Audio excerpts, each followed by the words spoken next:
Всем привет! Сегодня мы снова прогуляемся по некоторым знакомым многим харьковчанам улицам города Харькова.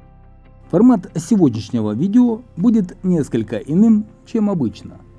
Вы будете смотреть на улицы и достопримечательности города, а я расскажу про некоторые события, происходящие в Харькове, которые заслуживают особого внимания. В комментариях к данному видео вы можете писать, узнали ли вы улицы, которые увидели в этом видеоролике. Ну а начинаю с темы переименований в Харькове улиц и других объектов. Решением внеочередной сессии Харьковского городского совета в городе переименован ряд объектов топонимики, связанных с Россией. Так, бывшая улица Оренбургская будет носить имя братьев Гиппиков, улица Маяковского – Николая Хвылевого, улица Конева стала улицей Гончаровской, а улица маршала Бажанова – улицей Черноглазовской. Бывший переулок Халтурина был переименован в переулок академика Померанчука, улица Целиноградская в улицу Мирослава Мыслы, переулок Петрашевский в переулок Петра Франко, переулок Плехановский в переулок Петинский, а улица Молодой Гвардии стала улицей Добровольцев.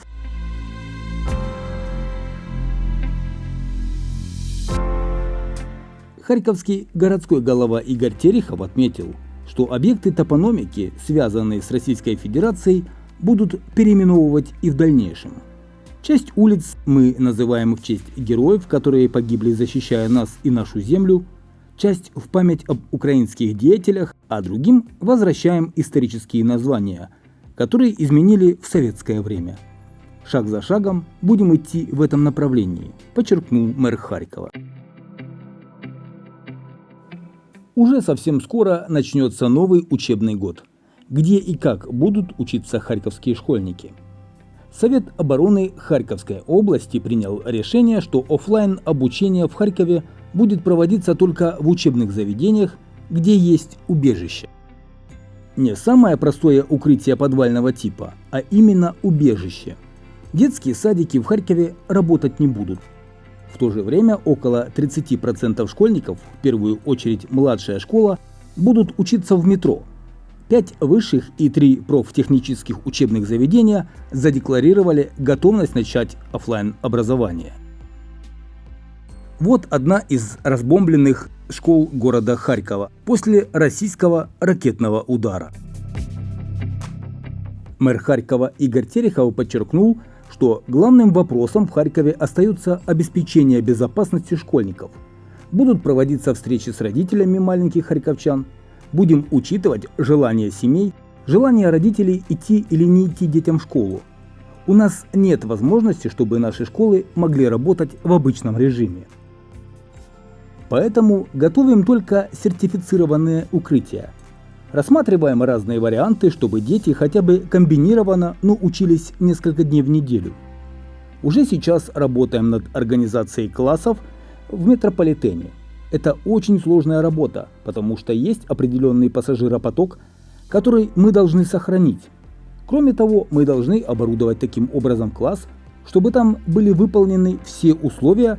Прежде всего, это безопасность детей. Кроме этого, освещение, туалетные комнаты оборудовать. А подвозить детей к определенным станциям метро будет школьный автобус. Также будут бесплатно кормить детей, сказал мэр.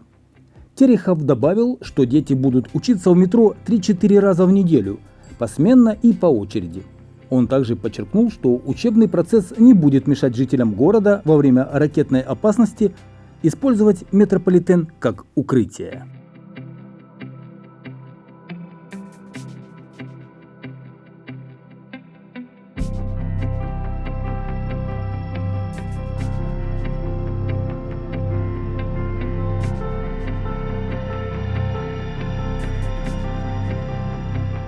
Вообще в Харькове из-за российских обстрелов без жилья, по данным мэра, остались 150 тысяч человек.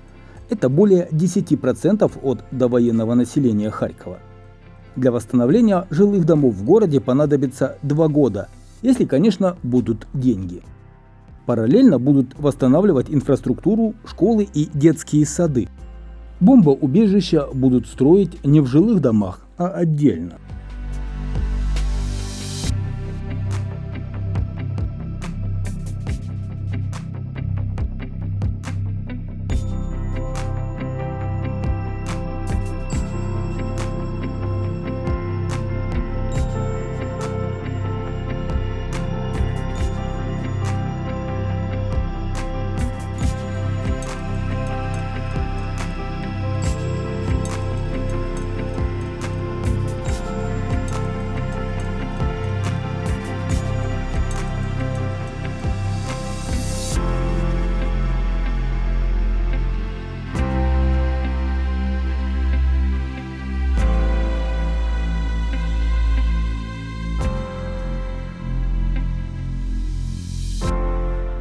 Сейчас мы увидим еще одну проблему города своими глазами, которая не дает покоя многим небезразличным харьковчанам.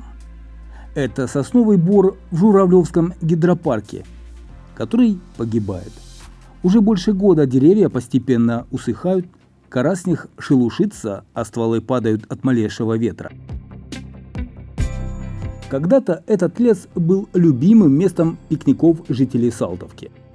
Сосны, пески и река образовали уникальную для Харькова экосистему. Сейчас живых сосен возле каравана почти не осталось. Вы сейчас все сами увидите. Еще в 2021 году сосновый лес на Салтовке зеленел. Он начал заметно желтеть летом 2022 года. А сейчас от любимого горожанами места отдыха не осталось почти ничего. Вот он перед вами.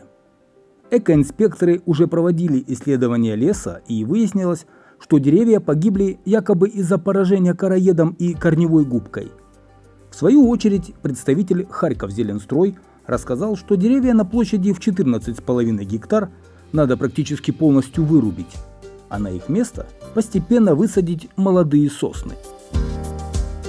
В последние годы территория соснового леса неоднократно становилась предметом посягательств со стороны застройщиков. В конце 2019 года Горсовет дал разрешение на разработку проекта строительства жилого комплекса. Планировалось, что здесь будет более 10 домов по 16 этажей каждый. Строить собирался Жилстрой-1. До войны там не было никаких работ, а в конце 2021 года начали усыхать сосны. По словам активистов, которые присутствовали при осмотре леса, местные жители говорили, что якобы видели осенью перед войной каких-то людей с канистрами, которые что-то делали в лесу, но они не знают, ни кто были эти люди, ни что они там делали. Поэтому умышленное вредительство маловероятно. По последним планам Горсовета строительства в этом месте не должно быть. Весной 2023-го здесь высадили новые сосны. Но было уже поздно спасать зеленую зону.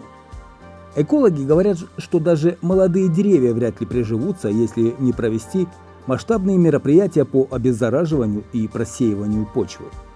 То есть все пораженные деревья все равно придется спилить, а потом уже сажать новые на другой почве. Кстати, интересная новость такая поступила, что харьковские власти больше не запрещают пребывание на газонах в саду Шевченко. Это табу уже давно не работает, и люди могут свободно сидеть на травке. Об этом во время конференции по восстановлению Харькова сообщил директор КП «Харьков-Зеленстрой». Именно на его балансе находятся все зеленые зоны Харькова.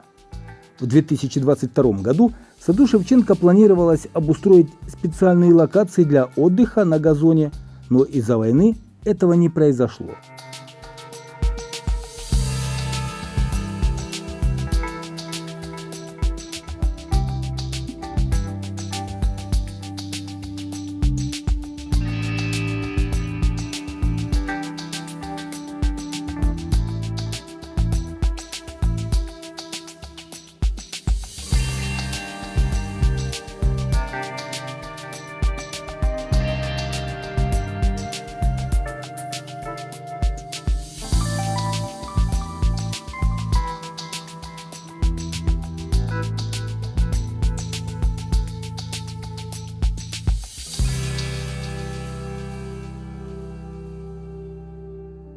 Вот посмотрел я сейчас на трамвай, идущий по харьковским рельсам, и захотелось затронуть такую транспортную тему.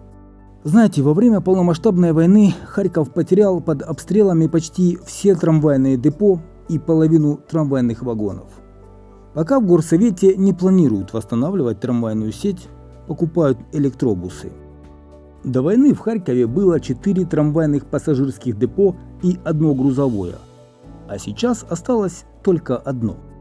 Харьков постепенно теряет трамвайную сеть, и это, похоже, необратимый процесс. Он начался задолго до войны. Уже в 2012 году износ трамваев в Харькове составлял 94%, там в зависимости от депо.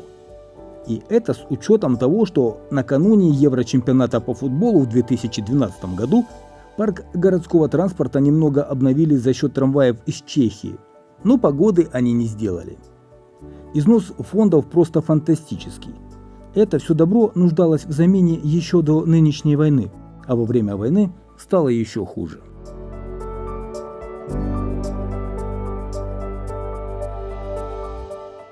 По состоянию на 2012 год в Харькове насчитывалось 258 трамваев, но уже тогда на маршруты выходили менее сотни. Весной 2023 года из них на ходу осталось чуть больше 60. Большинство вагонов сгорело в Салтовском депо, в основном в первые 2 недели войны, когда россияне били по предприятию из градов, минометов и сбрасывали на него авиабомбы. А помните, в Харькове был в обкатке трамвай «Штадлер»? Этот трамвай до сих пор остался в Харькове.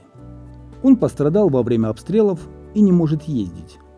А о закупке новых таких трамваев речь не идет, потому что именно этот «Штадлер» собирались покупать в Белоруссии, где работает дочернее предприятие швейцарского завода. Сейчас в муниципалитете в очередной раз разрабатывают новую транспортную модель Харькова. Обещают, что Харьков будущего будет городом для людей, а не машин.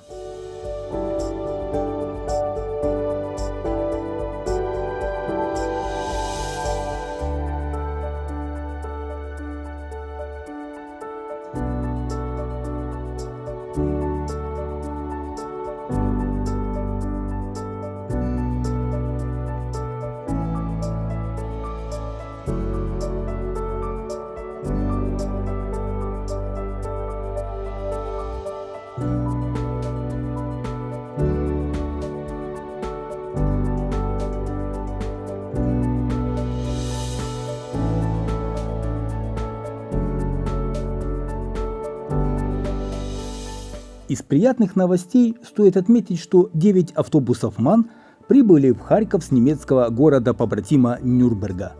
Немецкие партнеры передали нам автобусы 2 видов – 12 и 18-метровые. В ближайшем временем они начнут курсировать на 63-м маршруте, по которому мы, кстати, сейчас с вами едем, и 204-му. До конца сентября Нюрнберг имеет намерение передать Харькову 40 автобусов.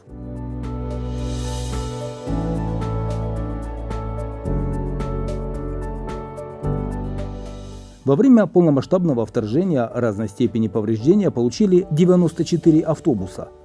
Большинство из них удалось отремонтировать, но 10 единиц восстановлению не подлежат.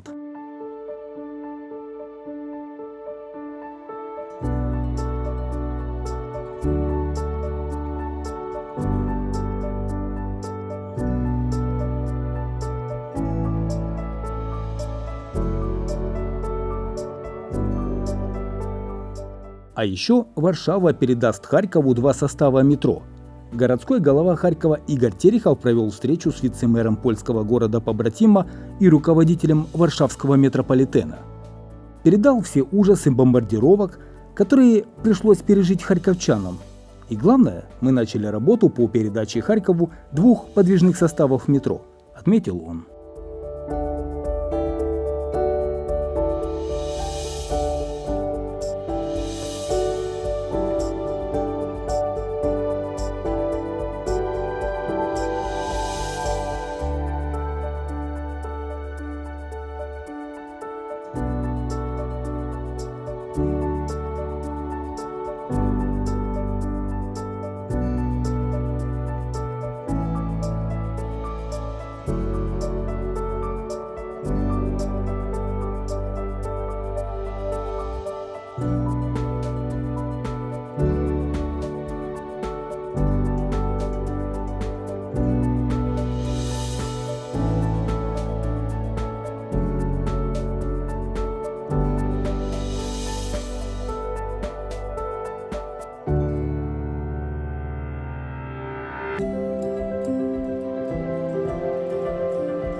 Перед вами сейчас бывший автовокзал Лесопарк, в результате боевых действий от которого мало что осталось.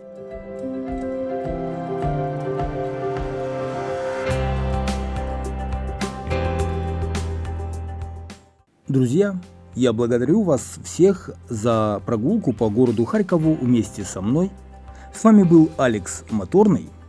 Подписывайтесь на канал и до новых встреч.